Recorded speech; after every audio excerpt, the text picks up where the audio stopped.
And then not everybody can stand on top of a proverbial Mount Everest as a leader, but we all have spheres in which we can and lead, and it may be as simple as leading your own children into lives of integrity and faith and so forth.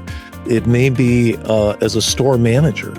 It may be as a mayor. It may be. There are all sorts of kinds of leadership opportunities, and the key is to know who you are, know who you believe in, where you're going, and to bring people with you, rally them to your own heart and your own mind that is noble and good. Welcome to the Going Big podcast. I'm your host, Kevin Gentry, and this is the place where we celebrate bold moves and big ideas. Each week, I sit down with inspiring leaders, entrepreneurs, and change makers who are making a significant impact in their careers and in their communities. Whether you're looking to level up your leadership, pursue your passion, or just get inspired to take your next big leap, this is where those stories come to light. Now, if you're listening on iTunes, YouTube, or anywhere else you tune into podcasts, be sure to hit that subscribe button so you'll never miss an episode. Now, let's dive in to what it means to truly go big. Greetings, ladies and gentlemen. I'm Kevin Gentry, your host of the Going Big podcast. And on today's episode, we have a great trailblazer from the nonprofit world, someone who has led some extraordinary, innovative fundraising campaigns over the years that have transformed a lot of results for a lot of organizations, a lot of great causes. Tim Kersten is the chairman and CEO of RKD Group. He has been for over 40 years involved in nonprofit direct response, fundraising, and marketing. RKD Group is, as I say, America's largest with over 600 employees. Tim is well known for his creative talent and coming up with just really just amazing messaging that captures the attention of people, then organizing fundraising campaigns that are in turn very effective in helping organizations like the Smithsonian Institution, the Salvation Army, Covenant House, the American Red Cross raise hundreds and hundreds of millions of dollars. So he, in a way, is just go big through and through. Tim, it's great to have you on today. Thanks for joining us. Kevin, thank you so much. I appreciate your kind words. I have to give a lot of credit to my team at my company that does brilliant work. As my motto of leadership is hire people who are smarter than I am and get out of their way. So it's a great team effort. Lots of really smart people doing great work for some terrific organizations, and so I'm grateful for the opportunity to be their leader and to just want to make sure they get due credit. Well, I am not surprised at all that you would respond in that way. In fact, that was a big attraction for me wanting to have you on the episode today because your whole approach to leadership is also very well known. We can look at the fundraising and marketing results, but in order to achieve those results, you're awesome to say, you can't do it without that team that puts it all into place. So, Tim, if you would, 40 years in this business, you're now running the biggest agency. How in the world did you decide to get involved in nonprofit direct response? And was there a particular go big moment that made you think about this? That's a great question. Actually, I think it's been 48 years that I've actually been in nonprofit fundraising. I actually, time flies, doesn't it? I got a degree or was obtaining a degree from California State University of Fullerton, which had a world-class advertising major at the time that I was in school in the 70s, late 70s. And I was an advertising major, and I wanted to go to Madison Avenue. My dream job was, selling consumer packaged goods in sort of that classic, I mentioned my motto about hiring people smarter than me and getting out of their way. That's what David Ogilvy said. Somebody asked him how he built such a great agency, and he said, hires people who are smarter than I am and leave them in his Welsh, leave them to get on with it. Can't imitate his accent, but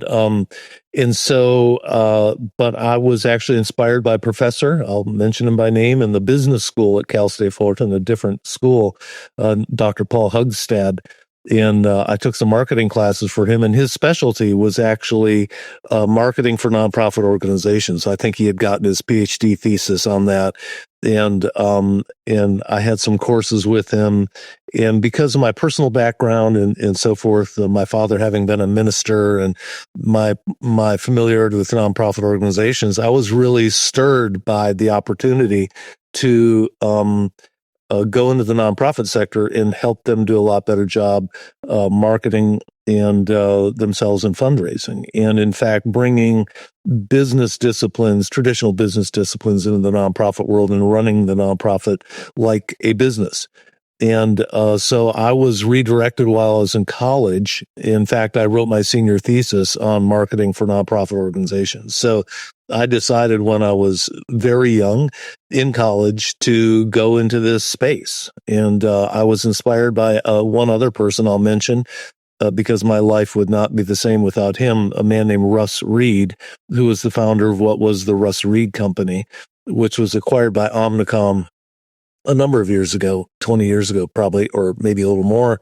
And Russ was my role model for the kind of leader I wanted to be and doing the kind of work I wanted to do. So I decided in college that I wanted to be like Russ, and grateful that I had the opportunity to actually meet him, spend some time with him. But he inspired me before I ever met him. It was a magazine article that I read that inspired me to do what he did. So those two people, Dr. Hugstad and Russ Reed, get enormous credit for inspiring a 21-year-old kid to end up in this spot. Well, that's awesome, Tim, because, so often in these conversations, the role of mentors and role models comes up.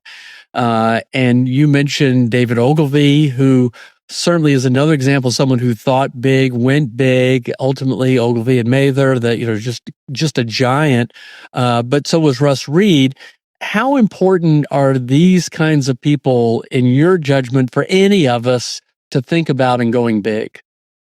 Well, that's a great question, Kevin.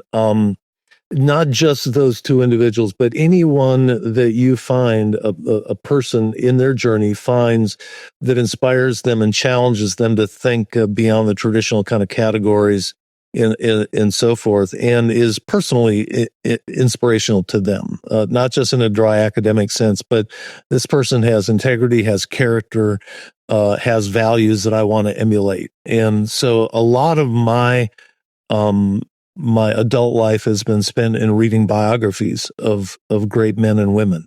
And I have, you can't see my bookshelf, but it's heavy laden right over here, and with all sorts of biographies. And so I read a number of them on an ongoing basis. And so we all, I believe that leaders need to approach life and whatever they're called to, and I feel called to this, with a heavy dose of humility. Knowing that we stand on the shoulders of giants, we learn from those who go before us, and we depend upon those around us to help us succeed. And I have a tendency to want to be a Lone Ranger, and I was, for many years, I spent almost 25 years as an independent consultant and creative person, writing direct mail packages and direct mail campaigns and so forth for 25 years of my career. But I was always part of a team. And even though I was an individual contributor, I learned from and grew as a result of proximity to really, really smart people. So just trying to gather wisdom as I rolled through life, like moss. No, that's a different analogy. Well, this is great. So, Tim, you mentioned that famous Sir Isaac Newton quote that I can see farther when I stand on the shoulders of giants. That's another thing I so often hear in terms of the wisdom from people who have gone big.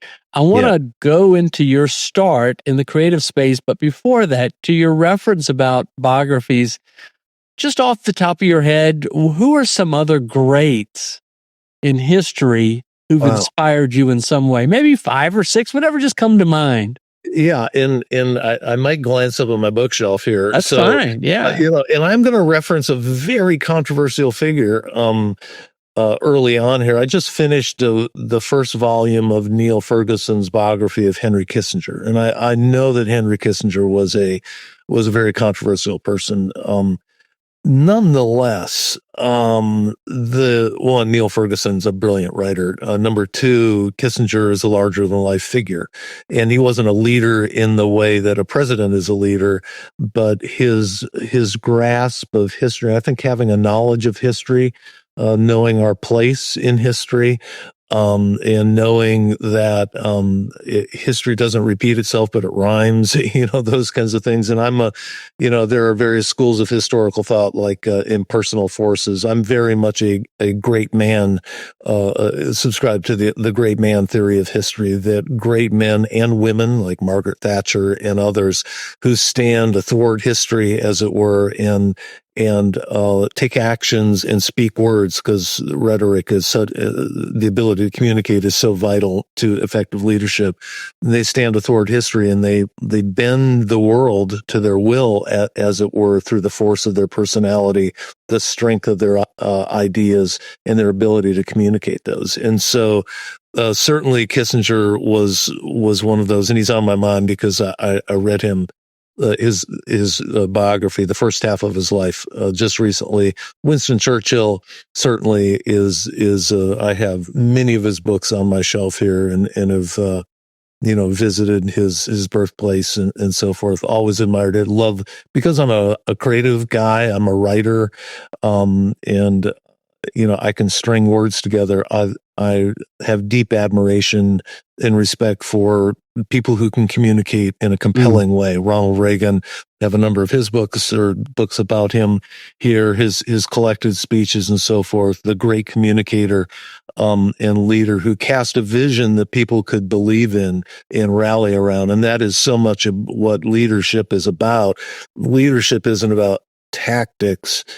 It is about a vision, and it is about a direction, and it's about ideals, and using the power of rhetoric to articulate that to people, whatever the constituency that needs to hear that. In some cases, his entire country. Churchill's case, the Western world against Nazism and Hitler. Ronald Reagan was a world historical leader as well. And so, Churchill, Ronald Reagan, Margaret Thatcher, certainly, you can tell what era I'm from. Margaret There's Thatcher. some good choices there, Tim. Yeah, George Washington. One of my goals in life is to read. Sorry, I'm looking at my bookshelf up here. Read one biography of each president in the United States. Oh, wow. It's kind of slow going. I've read George Washington, Thomas Jefferson, more of the modern ones from George Bush to Ronald Reagan to Calvin Coolidge. I really admire him as a leader who had a very clear vision of what government should and should not be doing, and was unafraid to take a stand on that. Woodrow Wilson was a leader of a different kind that is not worth emulating. We learn a lot. I have, from negative examples, and I don't want to go negative here because that's not the point. But you can observe. As Leo DeRocher said, you can observe a lot just by looking.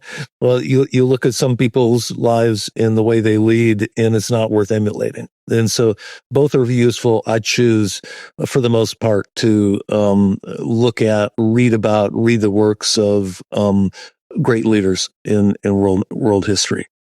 All right. Well, you're my gosh, you're giving me so much stuff to follow up on, and I want to get into where you started in writing persuasive copy and messaging. But before that, it's been said that if you don't identify a philosophy of success, then you otherwise are subject to a philosophy of failure. Do you ascribe to that? And did you lay out a particular vision for yourself? You mentioned vision. What was important to you to kind of drive forward? Well, I am rather driven, so that's a good word that you used there. So I really have to sort of divide my career in two significant chunks. In from I got out of college, worked for a small advertising agency. My first week on the job, my boss told me I had to write a fundraising letter for a rescue mission client. And I had never written a fundraising letter before. I knew they existed, but I was a writer. I had been editor of my college paper and been writing for many years since as I've joked, I've been writing, putting ink on paper, getting it out to an audience since I was 15 years old. So so I guess my career is actually longer than I had initially said. Anyway, so the first part of my career until I was 57 years old, actually, the majority of my career was spent developing creative concepts and then writing copy for a wide range of nonprofit organizations. You mentioned Smithsonian, American Red Cross, Salvation Army, and many dozens and dozens of those. And so my goal was to be the very best direct mail copywriter. That's what it was in those days. Much of it was pre-internet. And I wanted to be really, really good at what I did and get great results and frankly, be recognized as one of the best, if not the best in the country. I also wanted to actually help my biggest goal. This is going to sound interesting, maybe to your audience. And that is, I always wanted to make sure the person that I reported to in whatever relationship, somebody who hired me to develop a campaign, I wanted to make them successful. And when I submitted a manuscript to them, my hope and what I worked toward was that they wouldn't have to make one edit on my copy. Okay. And so I just drove myself to perfection. And obviously everything got edited because every writer needs an editor. But my goal was to make their job so easy that they wouldn't have to touch my stuff. Now they did, like I said, but that was my initial goal. And then, so I was really blessed with outrageous success and lots of awards and accolades and things like that. And then I got a call in the summer of 2011 by someone who had an agency that did direct response fundraising, and he wanted to retire. And I hadn't talked to him for 17 years, but he had watched my career. And basically he said, I want to retire here. He threw me the keys and said, take over the company and lead it. Well, okay, this is where it really gets so interesting, and your leadership of our KD group is extraordinary. So that in and of itself is worthy of a Going Big episode.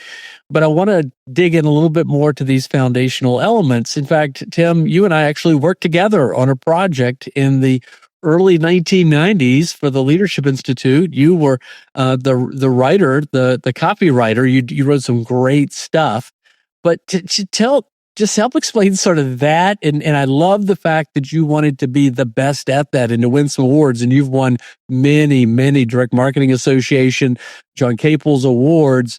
But tell us a little bit more about the writing and how you saw that as your own personal going big. Yeah, that's interesting. Well, one, my father, who left us 6 years ago, told me, Tim, never, ever be average. Never, ever be average. And so there was always this voice inside me. And he was a gentle man, full of grace, but he didn't, pound it into me. He just continually reminded me to think big in his own way. But when a father tells his son, don't be average, he's telling him to go big. That's how I interpret it. So, I'm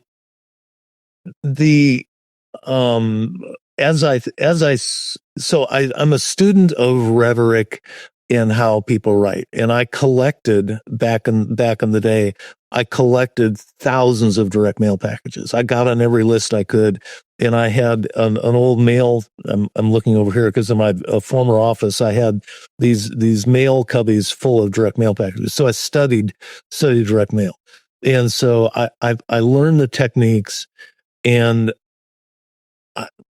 So I'm going to explain. Sorry, I'm struggling a little bit because how you go about capturing attention in persuading is such a fascinating, almost a mystery Oh, to me. absolutely. And it's And so poorly it, understood. yeah, and I think today too much emphasis is put on, say, technique and visual displays. So Yes.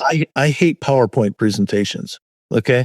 Because they're a crutch for people who don't want to put, I'm gonna get in trouble for this. They can be a crutch for people who don't want to put in the really, really hard work of crafting a persuasive message. I think that's fair. That's a good insight. I agree So with you. my ideal of a public speaker, and there's an analogy to a writer here, is the ability to step onto an empty stage with no lectern, no notes, just the glare of the spotlight, and to speak in such a way that you have the audience in the palm of your hand. Okay. That's power. That is incredible power.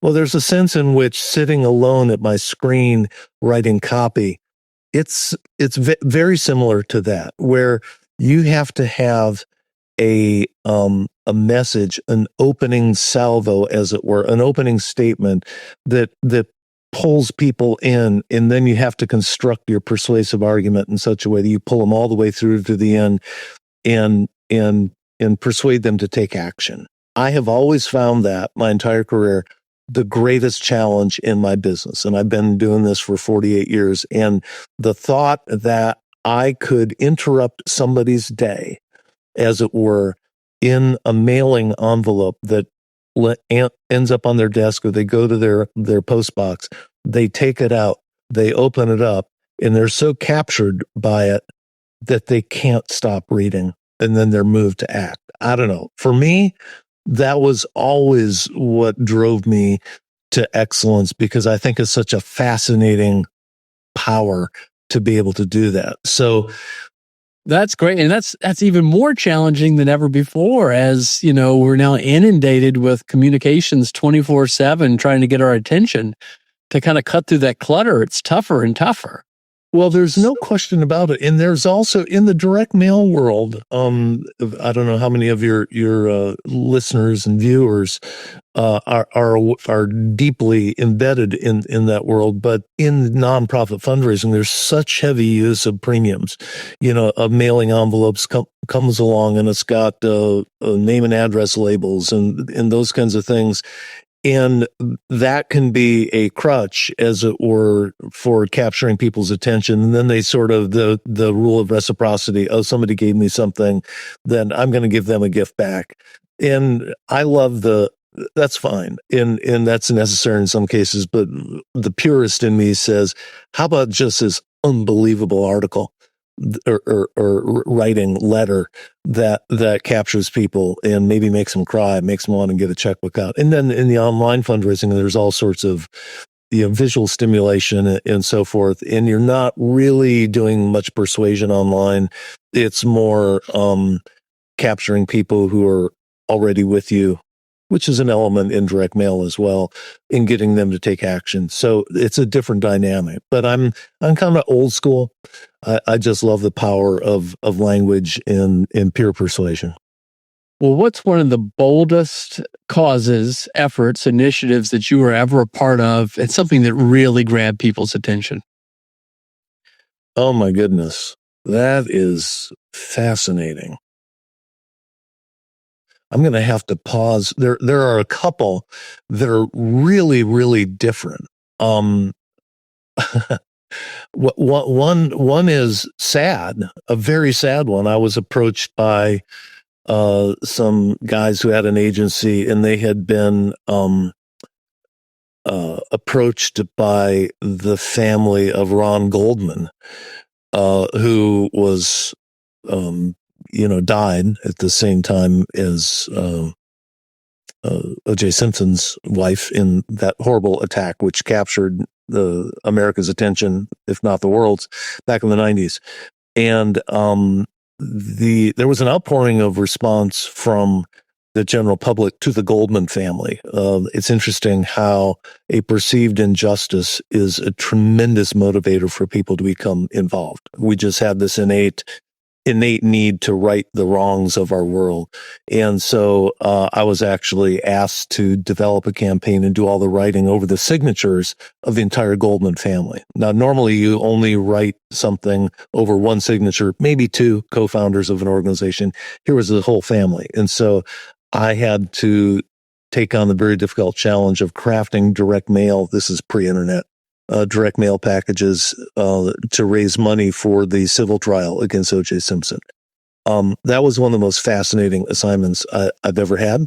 And it was outrageously successful, and it was a big challenge. So that was sad, but from a professional standpoint, a really fascinating exercise. And there's so many, I think of a project I was hired for years ago. We all remember, well, those of us who are old enough, the restoration of the Statue of Liberty back with Lee Iacocca, the chairman of Chrysler, who was the head of the campaign to restore the Statue of Liberty in Ellis Island. There's a part of Ellis Island that was never restored.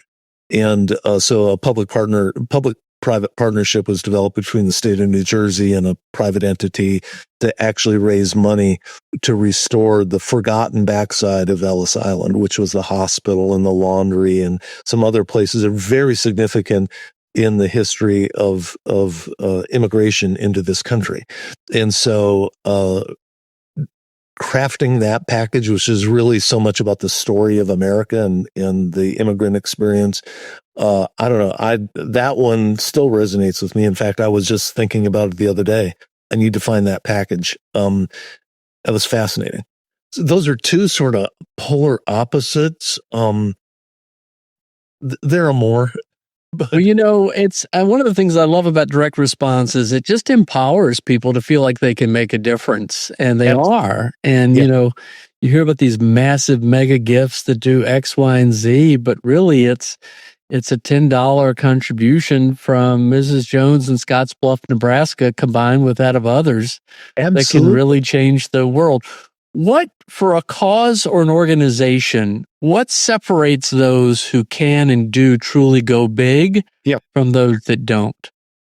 Well, boy, that's really interesting. There are a couple of factors, one of which is, and I'm going to start with the easy one, which is also hard to achieve, is obtaining or riding the wave of some pre-existing or ongoing publicity about something. So one of the biggest campaign that I was ever involved in with my friend Tom Gaffney, who was at Epsilon Data Management at the time. This is in the late 80s, well, maybe 86, 87.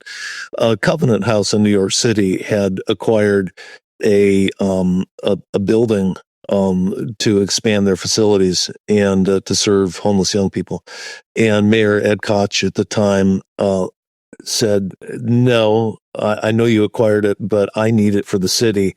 And they got, so this priest and the big city mayor got into a tussle over who's gonna buy the building.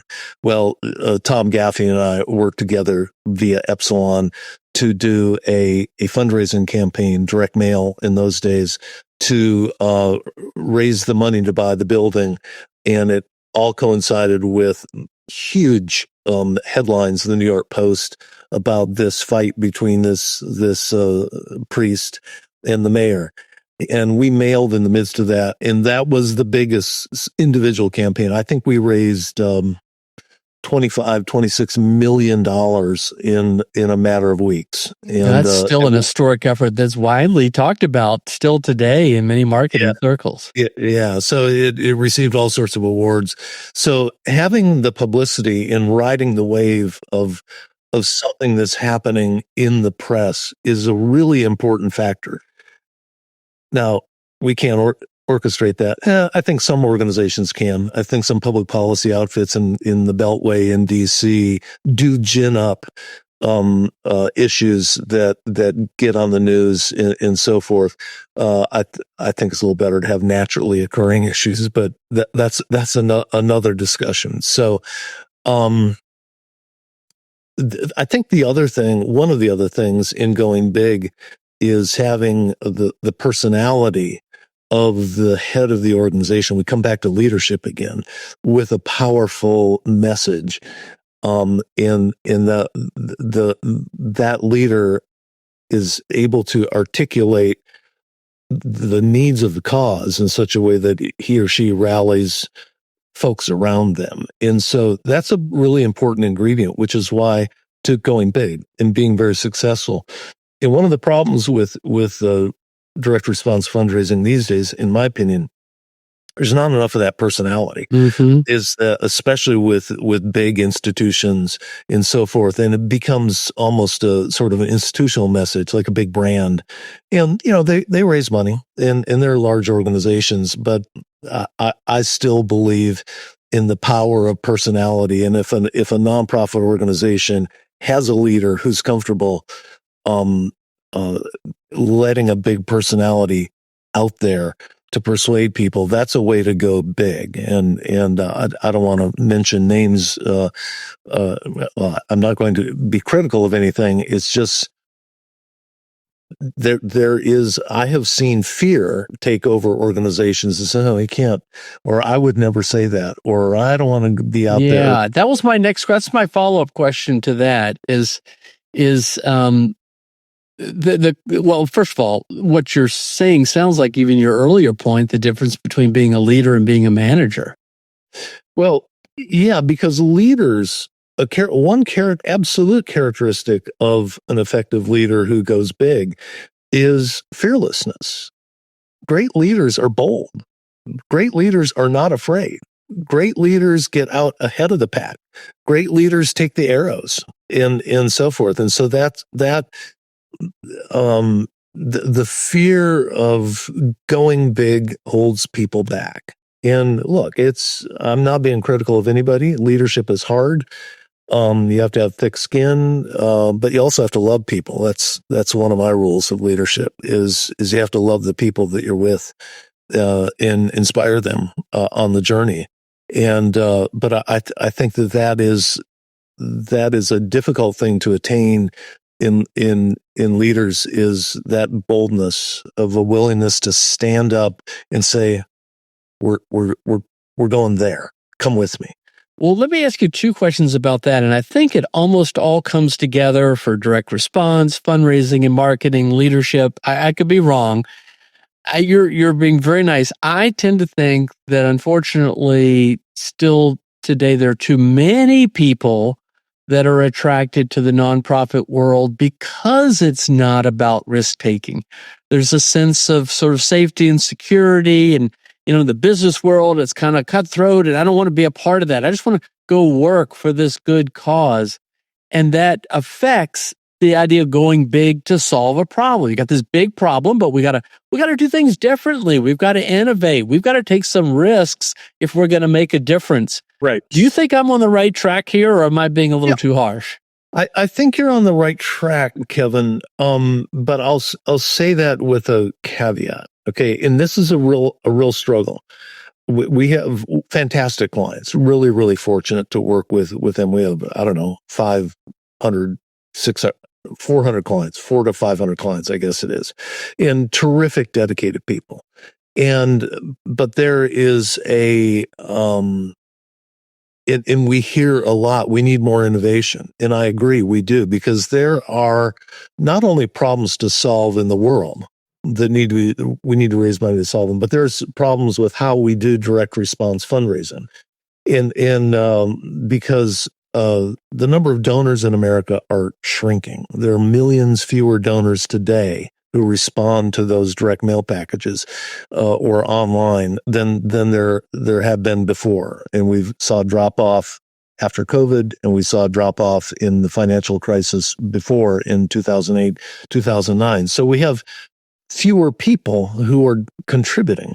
And so we can't keep doing the same thing over and over again because it's not working as well as it used to. So, okay, then what are we going to do? Well, we need to go big. We need some new innovative thing. The problem, I use problem advisedly there, that word.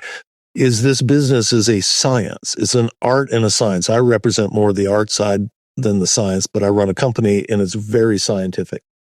And so people say, hey, let's do this.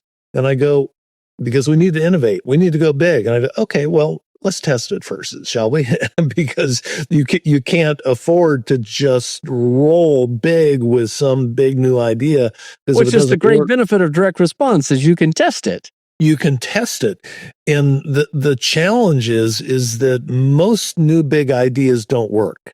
And I'm not being pessimistic. I'm just saying that I remember one time 20 years ago, I was tasked with developing a whole range of new creative approaches for a very well-known national charity that I won't mention.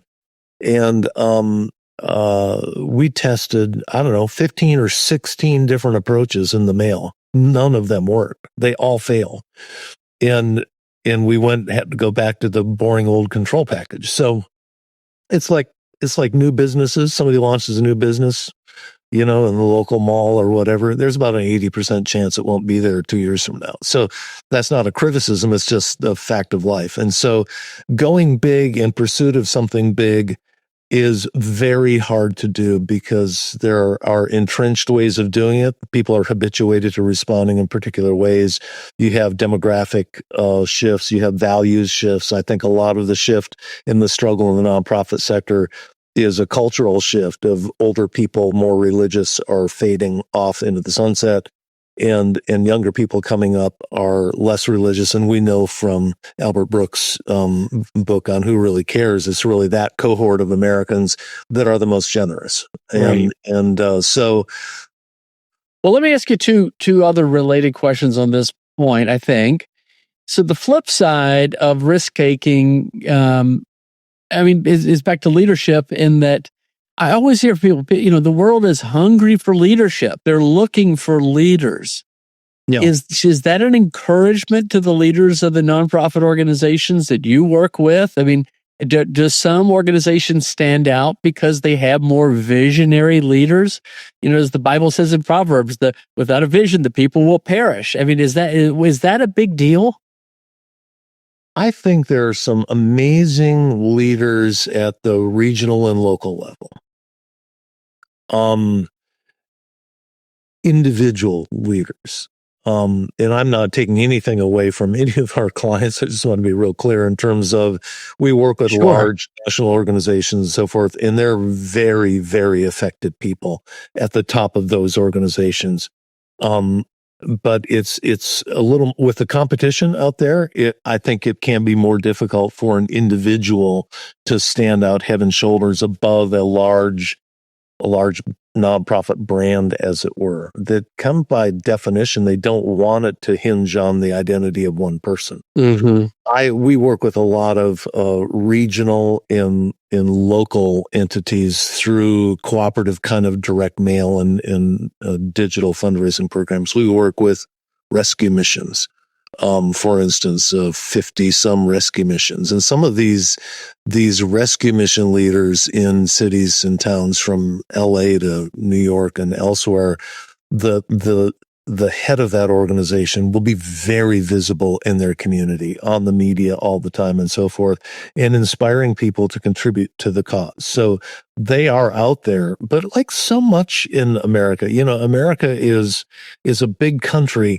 But when you get down to the grassroots, you see volunteers and other people at the grassroots level in small and mid-sized towns and cities all across America. It's one of the things that makes America great that de Tocqueville said in his work in the early 19th century, his observations about democracy in America is these voluntary organizations. And that's where a lot of heroes hang out who are leaders. Indeed. And I hear that so much from different people as well. And, all right, one more related question to that is that engagement fundraising has been sort of all the rage for a while.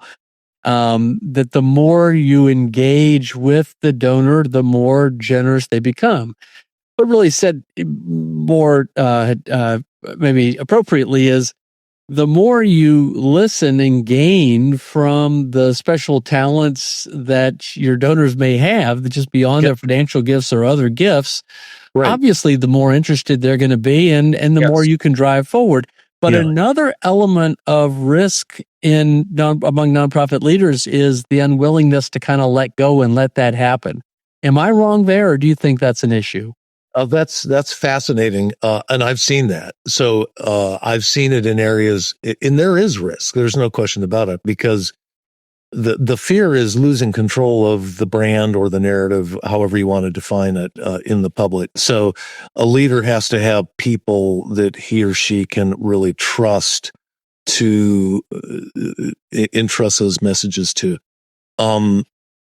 So there's risk, but there's great opportunity with respect to engagement in other kind of more face-to-face ways. There's simply no question. I'll go back to rescue missions again, which I've spent many, many years serving rescue missions in various capacities. The old adage, if we get a donor to the mission, their life is never the same, and they will, and nothing is better designed to cement the relationship and stimulate further giving. And so, engagement is super important. And the thing is that I think nonprofits need to remember that it's all about the donors. It's always all about the donors and about their needs and their own hungers.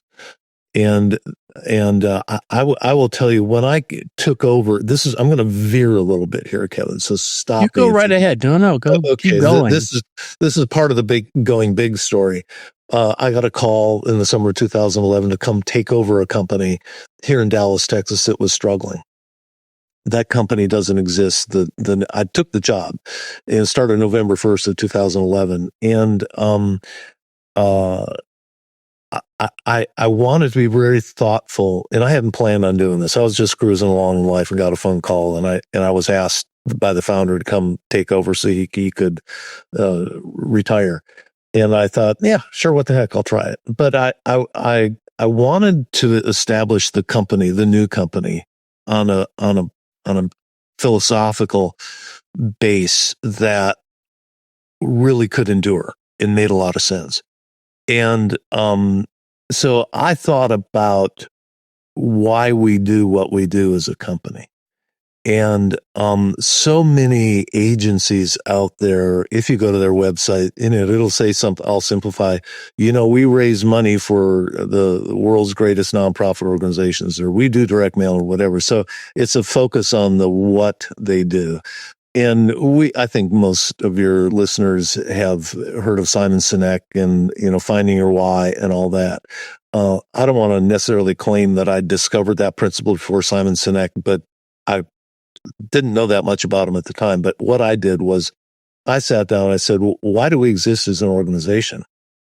And I was inspired by Viktor Frankl's book, Man's Search for Meaning. A great book. Oh, what a great book. Which is an amazing book. And out of the study of that book, and I think one of the things that a leader has to do is has to really understand human nature, what makes people tick.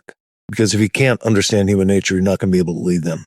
But the core principle out of Viktor Frankl's book is that people need meaning and significance in their lives. Mm-hmm. And if they don't have it, they don't have an avenue to pursue it, they're going to die.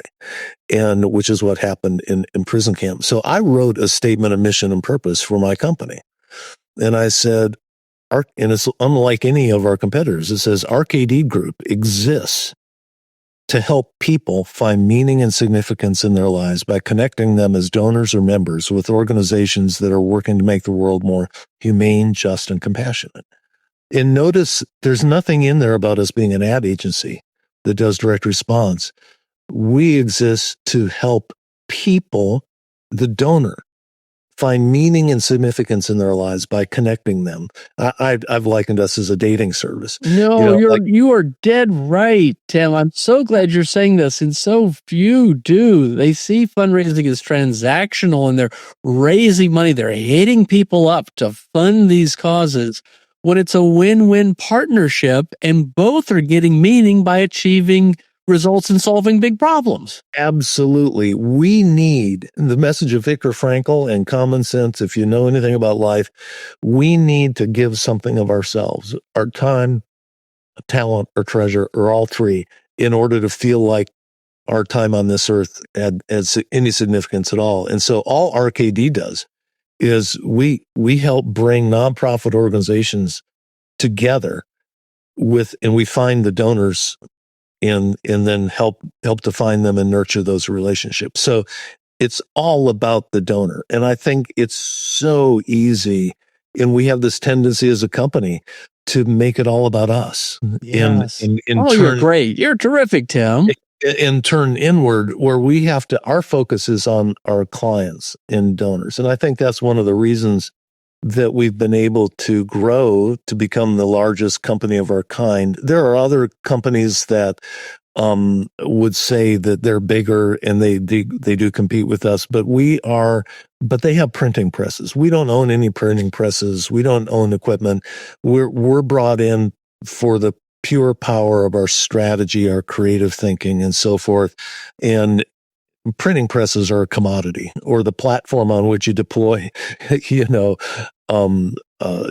emails. Those are just commodities. It's the power of the strategy, the thought, the creative that matters. And so, keeping the focus on the donor for a business, any business, the leader has to say the most important person is our customer and our clients, and we have to take care of them. So that's the essence of leadership. I can't move away. Speaking of we're talking about going big.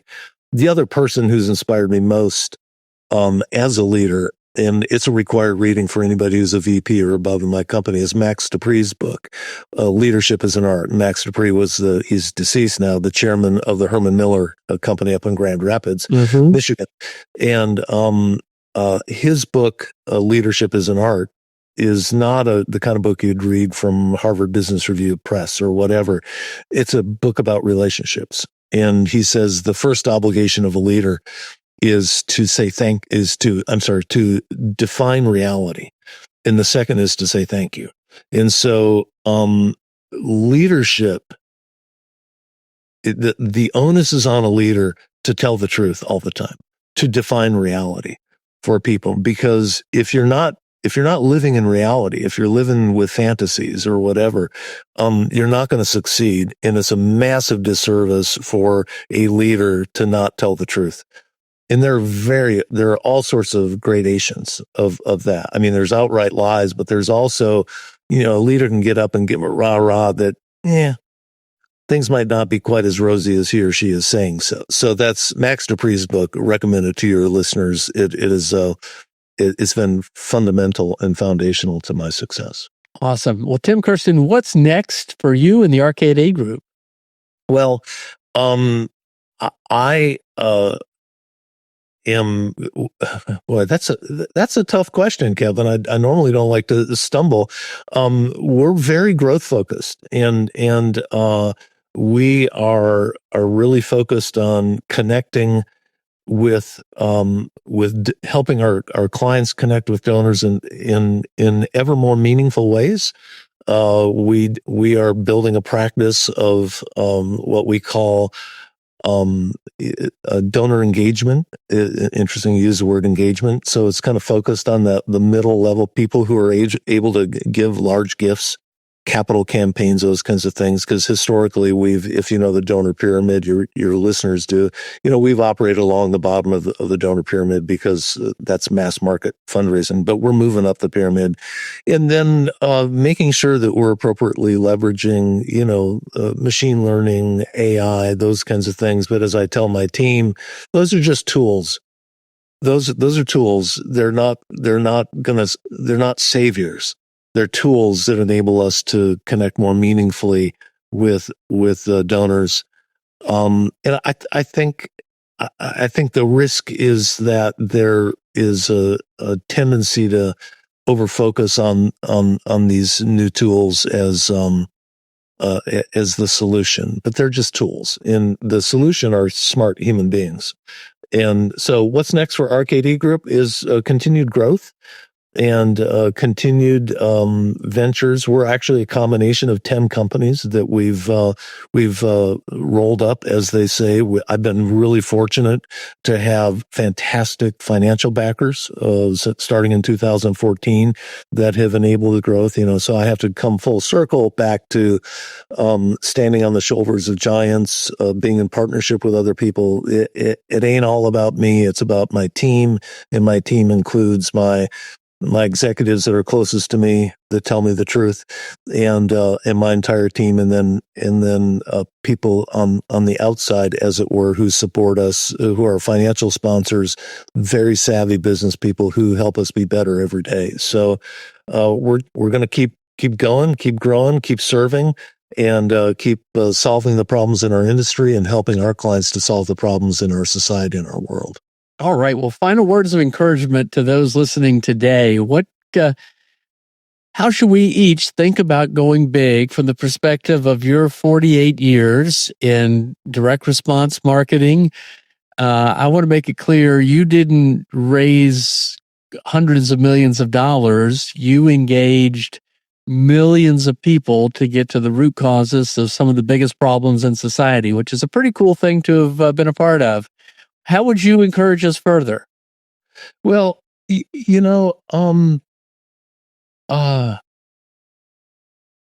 a great question. One, Charlie Munger, who was Warren Buffett's investment partner, said, I try to go to bed every night smarter than when I woke up. And that's one of my goals. And I encourage my team. They hear me say that all the time. It's one of the reasons why I have a big library, because I'm not that smart. I need wisdom and intelligence from other people. So go to bed smarter than you were when you woke up. Leaders are readers. So immerse yourself in the lives of others, biographies and history and so forth, and learn from them. And have the humility to learn from them, and never ever assume or act like you're the smartest person in the room, because that's really off-putting. Real leaders don't do that. I have been around authentically great leaders, and they're invariably humble. And so be humble, and put others before your own interests to the greatest extent possible. And then not everybody can stand on top of a proverbial Mount Everest as a leader, but we all have spheres in which we can and lead, and it may be as simple as leading your own children into lives of integrity and faith and so forth. It may be as a store manager. It may be as a mayor. It may be, there are all sorts of kinds of leadership opportunities. And the key is to know who you are, know who you believe in, where you're going, and to bring people with you, rally them to your own heart and your own mind that is noble and good. So that's what I would encourage people. Well, Tim Kersten, you've had a remarkable career, and you really are a great symbol for going big. But thank you for the very nice way that you all challenge us to think about our role as inspiring people in the effort to lead going forward. Great stuff. Thank you. It's a pleasure to be with you again, and I look forward to being able to do it for many more years to come. A real privilege. Thank you, Kevin. God bless. Thanks for tuning in to the Going Big podcast.